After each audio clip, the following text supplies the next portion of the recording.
Nah, halaman 277 bab 34. Qala al-muallifu rahimahullahu ta'ala babun minal imani billahi as-sabru ala aqdarillahi.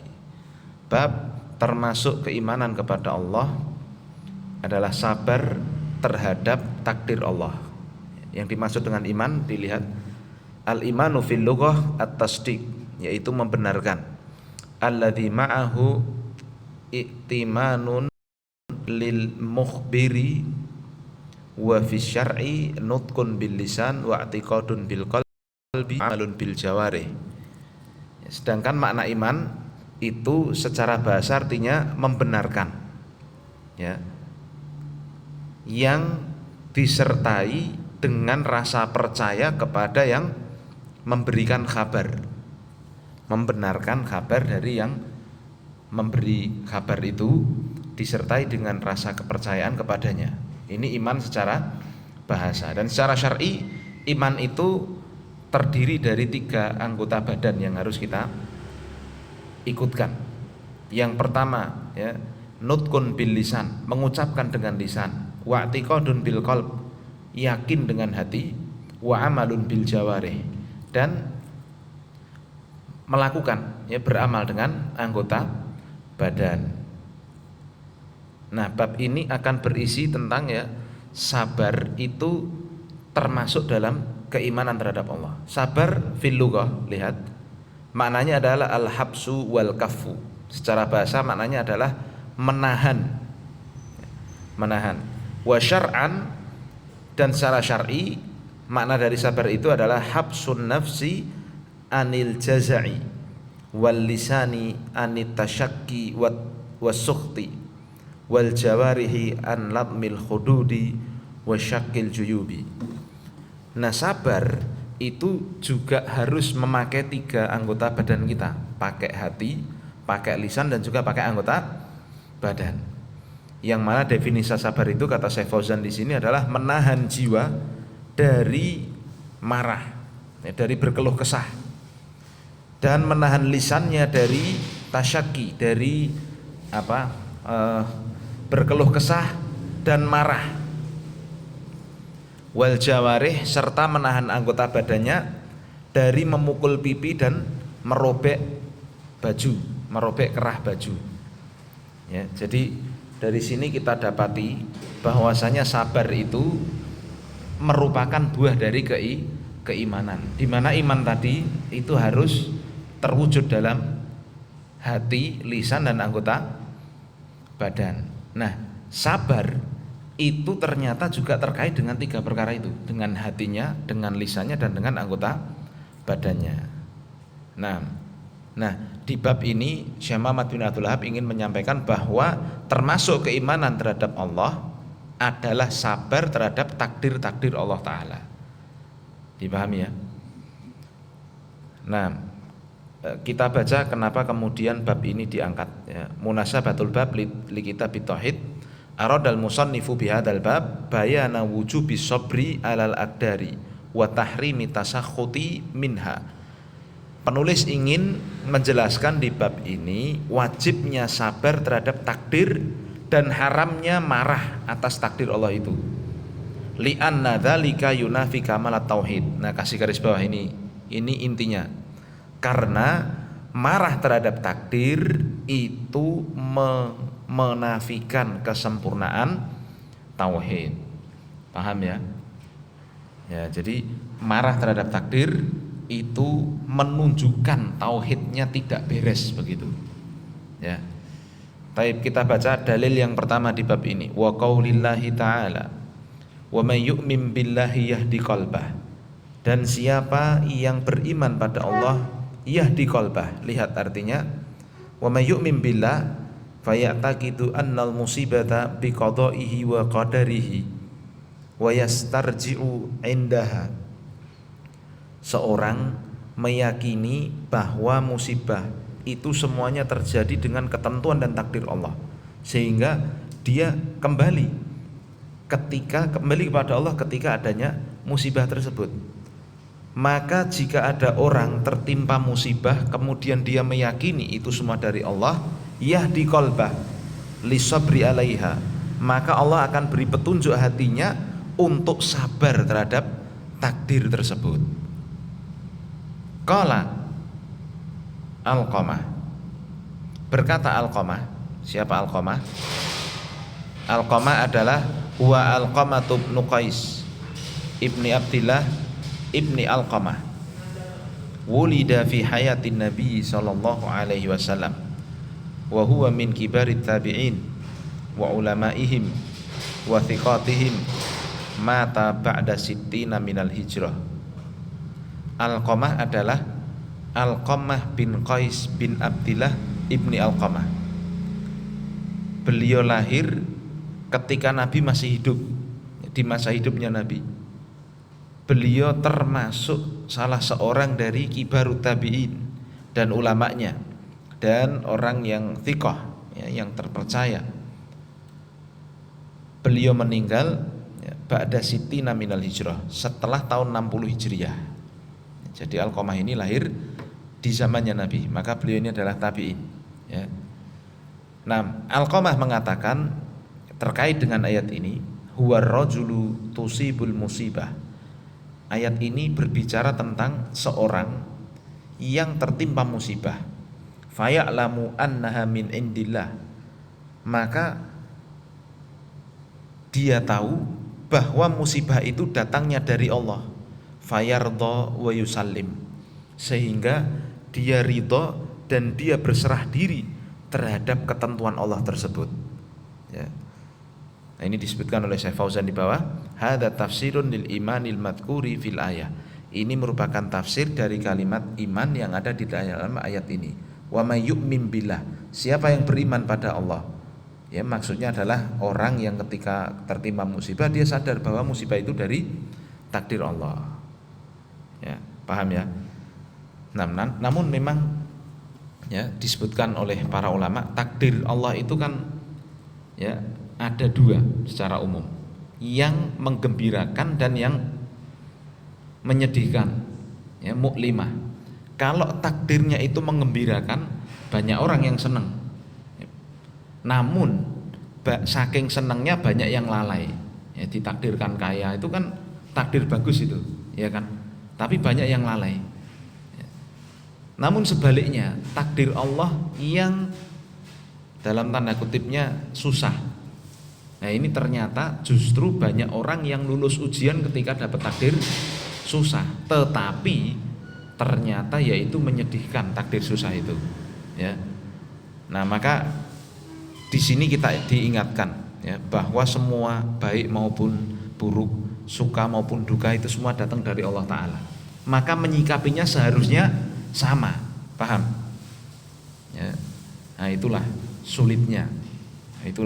Maka di ayat ini, wa may yu'min billahi yahdi qalbah, siapa yang ketika kena musibah, kena perkara takdir yang buruk, lalu dia percaya pada Allah, dia yakin itu datangnya dari Allah, maka Allah akan beri petunjuk hatinya untuk sabar. Masya Allah, ini tafsirnya begitu, dipahami ya. Mana global dari ayat ini, yukhbiru ta'ala anna man asabathu musibatun fa'alima annaha min qadarillah.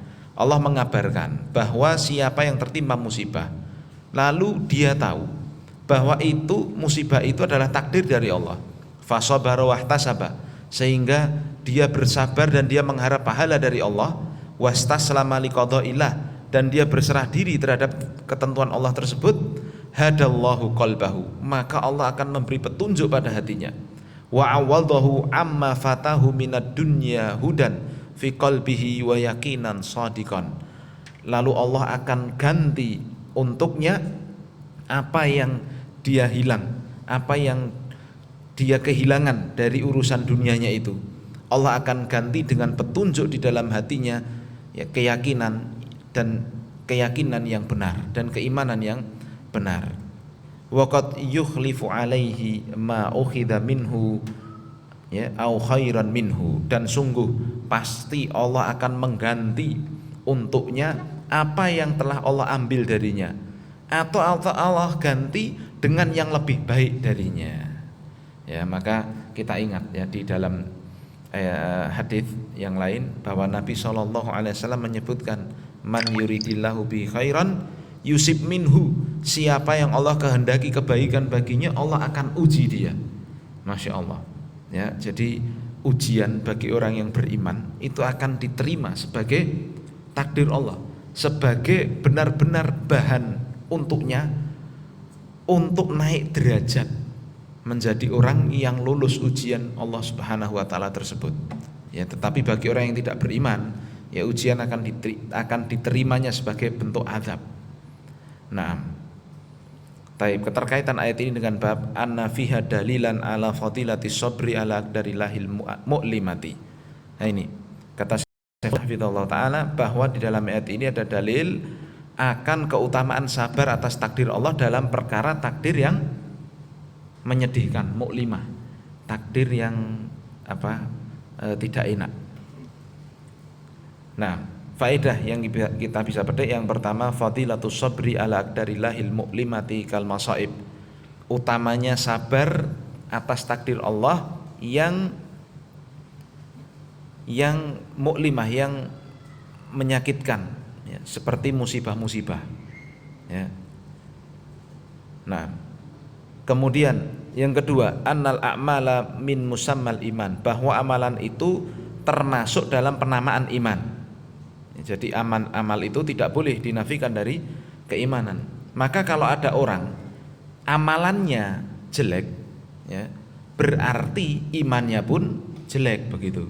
Terkait itu. Ada orang omongannya jelek, berarti imannya pun bermasalah. Paham ya?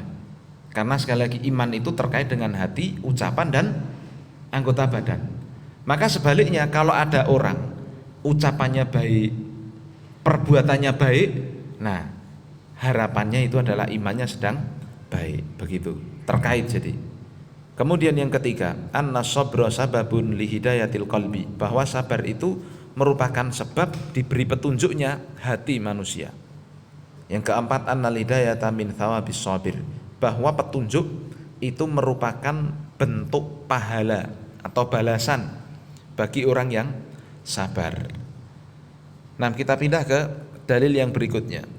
Wa fi sahihi Muslim an Abi Hurairah, dan dalam riwayat Imam Muslim, dalam Sahih Muslim dari Abu Hurairah radhiyallahu anhu, anna Rasulullah sallallahu alaihi wasallam qala, bahwa Rasul sallallahu alaihi wasallam bersabda, ithnatani finnasi huma bihim kufrun, ada dua perkara dalam manusia, huma ay al ithnatani, yang dua perkara ini dengan keduanya bihim kufrun, ya, lihat artinya, hatani khoslatani kufrun qaimun bin nas haitsu kanata min a'malil kufar. Dua sifat ini merupakan kekufuran yang dilakukan oleh seorang manusia, di mana keduanya ini merupakan amalan-amalan kekufuran. Jadi maksudnya Nabi mengatakan ada dua perkara yang merupakan kekufuran, yang manusia itu terjatuh di dalamnya. Apa itu? Yang pertama at-ta'nu fin nasabi, lalu yang kedua wan niyahatu alal mayyit, mencela nasab, yang kedua meratapi mayit. Apa itu ta'an fin nasab? Al-wuqu'u fihi bil aibi wan naqsi, yaitu jatuh dalam mencela nasab dengan menghina ataupun mengurangi, ya, melecehkan nasab. Lalu yang kedua niyahatu alal mayyit, raf'us sauti bin nadabi bita'didi syama'ilihi lima fi dzalika minat tasakhuti alal qadar, mengangkat suara dengan penyesalan, dengan menghitung-hitung kebaikan. Ya, syama'il itu ciri-ciri sebenarnya. Ya, menghitung-hitung ataupun menyebut-nyebut perbuatan-perbuatan si mayit. Oh, dulu itu mayitnya itu, dulu itu orang ini begini, ya, sebagai bentuk penyesalan, ya. Lima fidzalika minat tasakhuti alal qadar, dari yang mana meratapi tersebut mengandung marah terhadap takdir. Ya, jadi ini dua perkara yang merupakan kekufuran. Mana global dari hadis ini? Yukhbiru sallallahu alaihi wasallam annahu sayastamirru fin nasi khoslatani min khisalil kufri.